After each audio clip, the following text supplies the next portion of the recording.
Buffalo City Metro, like most municipalities in South Africa, is confronted with the challenge of how to deal with the growing number of informal settlements. About 1/4 of all people in the city live in informal conditions. Because they do not have legal tenure for the land on which they live, the municipality cannot provide them with the infrastructure, basic services, and housing which the rest of the city's inhabitants enjoy.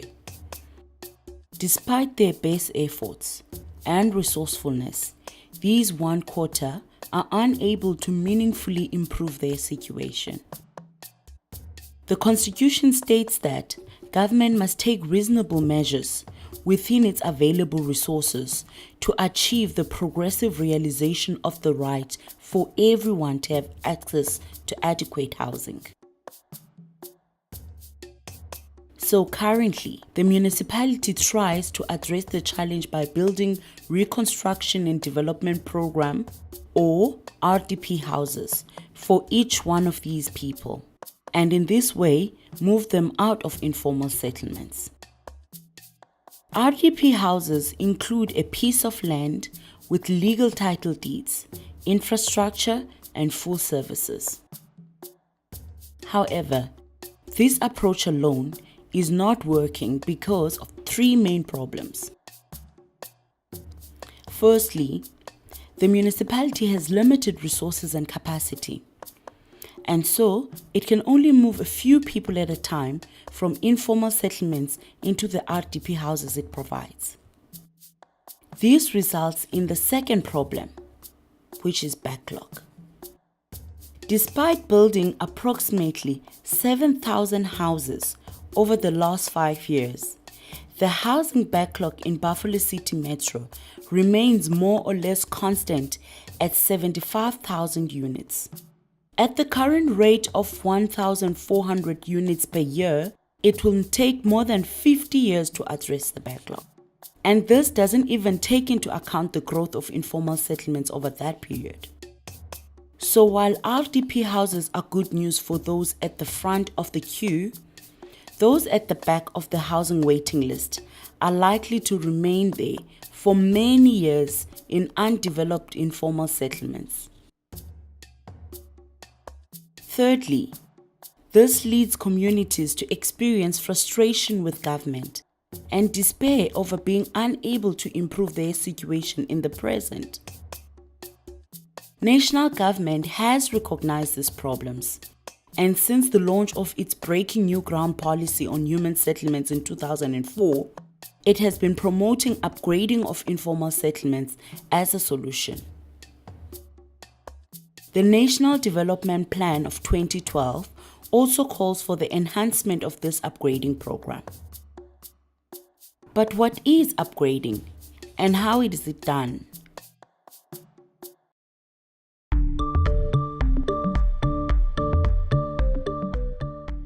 Stated simply, upgrading informal settlements involves improving conditions where people are living now, rather than relocating a few people at a time into RDP houses.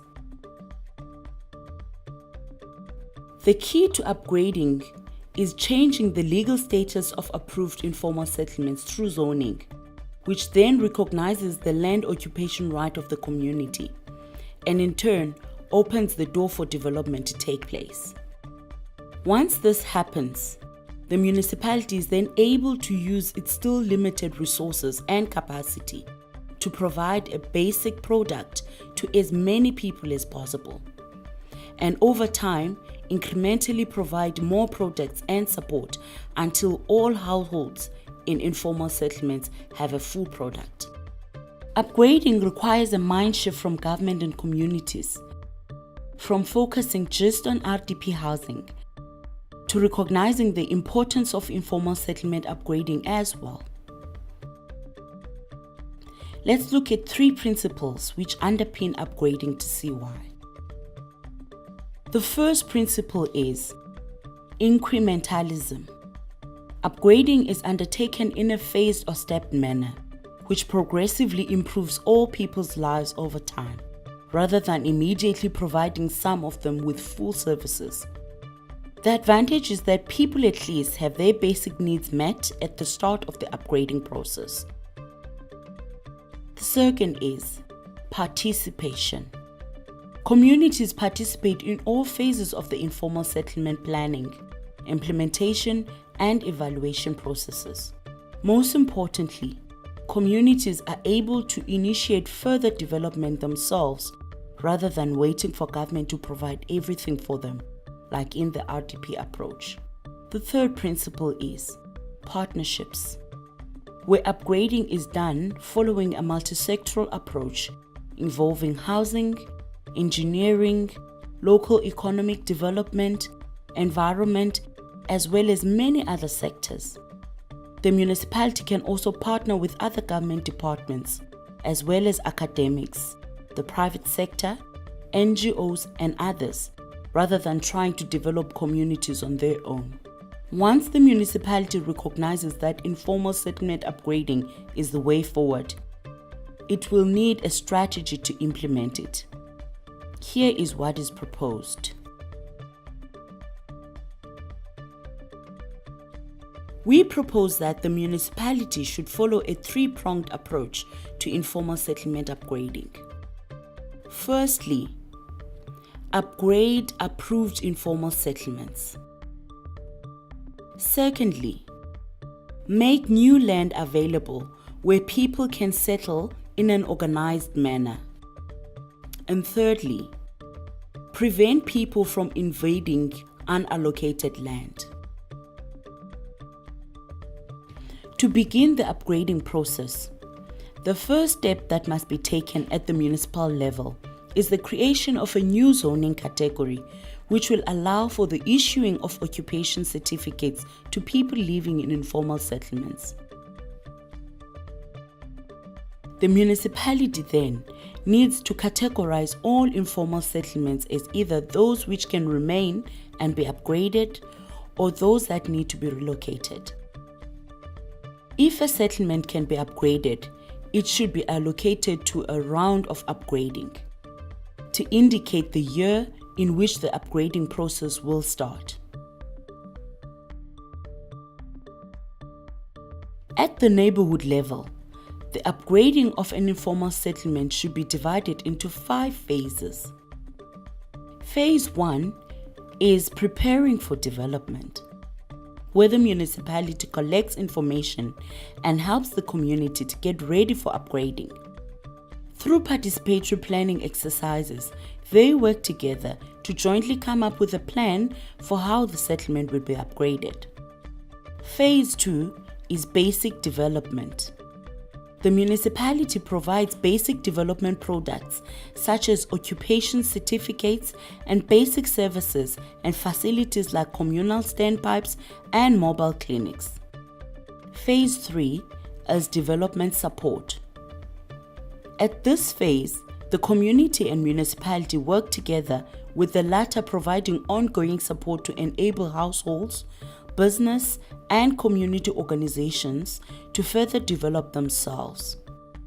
For households, this support could include information on how to improve their houses and how to organize a local savings and loan scheme. For small business, it could be access to startup loans and business training. Support can also be given to sports clubs, early childhood development centers, people with special needs, and many others. A neighborhood steering committee should then continually monitor the implementation of the upgrading plan and make adjustments as needed. In each round, the allocated settlements should follow the first 3 phases as described above, with each phase implemented in consecutive years. If settlements in round 1 started planning in year 1, then settlements in round 2 will start their planning a year later, and so on with rounds 3, 4, and 5. Once these 3 phases are completed per round for all identified informal settlements, the municipality will be able to come back to round 1 settlements and continue where they left off with phase 4, which is consolidation.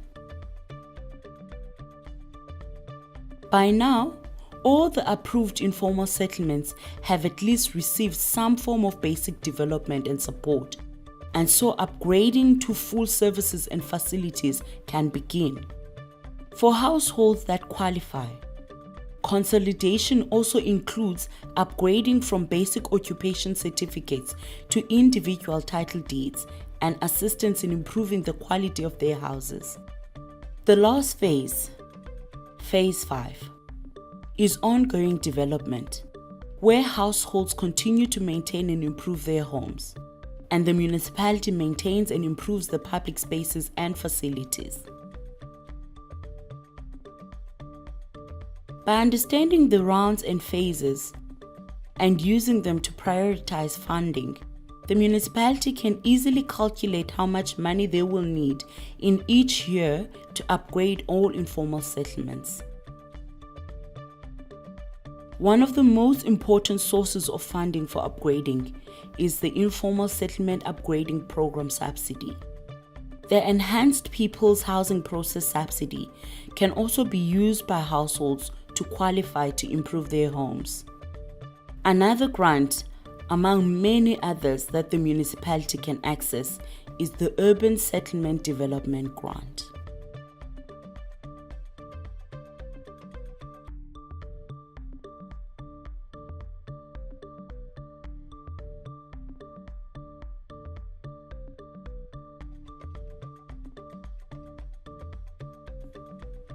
In conclusion, the leaders of our cities and communities need to boldly support the upgrading policy and strategy outlined in this video if we are to significantly confront the challenge of informal settlements. RDP housing is only one part of the solution.